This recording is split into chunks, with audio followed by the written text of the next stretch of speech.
Hello keyframe lovers! Welcome to a new chapter of our quick tutorial section. Today, you will learn how to animate sound waves on the audio spectrum using After Effects. To start, let's create a solid layer. With the solid selected, apply the audio spectrum effect.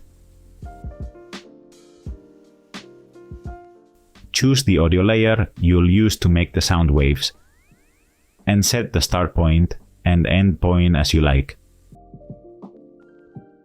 Do you wanna master animation? Check out our courses where you will learn everything from script writing for explainer videos to illustration and of course motion graphics. Next, adjust the effect settings to achieve your desired result.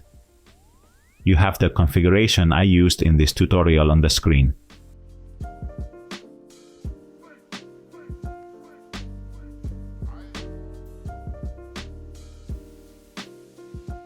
Finally, apply the 4-color gradient effect to make it more visually appealing.